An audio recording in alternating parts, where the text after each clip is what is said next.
شروع کرتی ہوں اللہ کے نام سے جو بڑا مہربان نہایت رحم کرنے والا ہے۔ ایک عابد نے خدا کی زیارت کے لیے 40 سال کا چلہ کاٹا، دن کو روزہ رکھتا اور رات کو قیام کرتا۔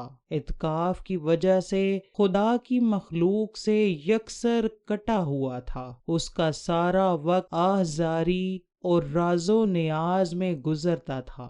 آخر کار 40 سال کے بعد ایک رات اس عابد نے ایک غیبی آواز سنی، کل شام کے وقت تانبے کے بازار میں فلاں تانبا ساز کی دکان پر جاؤ اور خدا کی زیارت کرو۔ عابد وقت مقررہ سے پہلے پہنچ گیا اور مارکیٹ کی گلیوں میں تانبا ساز کی اس دکان کو ڈھونڈنے لگا۔ وہ کہتا ہے، میں نے ایک بوڑھی عورت کو دیکھا جو تانبے کی دیچکی پکڑے ہوئے تھی اور اسے ہر تانبا ساز کو دکھا رہی تھی۔ اسے وہ بیچنا چاہتی تھی۔ وہ جس تانبا ساز کو اپنی دیچکی دکھاتی وہ اسے تول کر کہتا 4 ریال ملیں گے۔ وہ بڑھیا کہتی 6 ریال میں بیچوں گی، پر کوئی تانبا ساز اسے 4 ریال سے زیادہ دینے کو تیار نہ تھا۔ آخر کار وہ بڑھیا ایک تانبا ساز کے پاس پہنچی۔ تانبا ساز اپنے کام میں مصروف تھا۔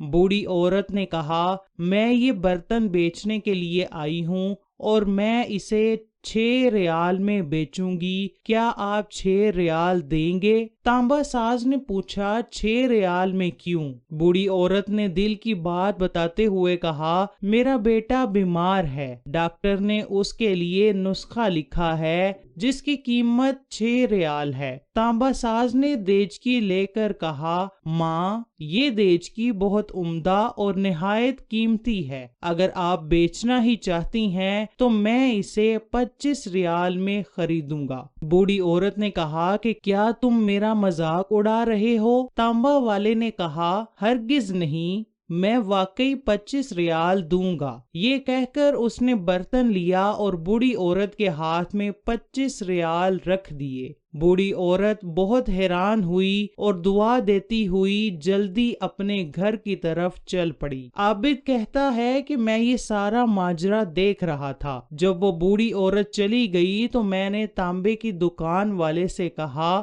چچا، لگتا ہے آپ کو کاروبار نہیں آتا۔ بازار میں کم و بیش سبھی تانبے والے اس دیچکی کو تولتے تھے اور 4 ریال سے زیادہ کسی نے اس کی قیمت نہیں لگائی، اور آپ نے 25 ریال میں اسے خریدا ہے۔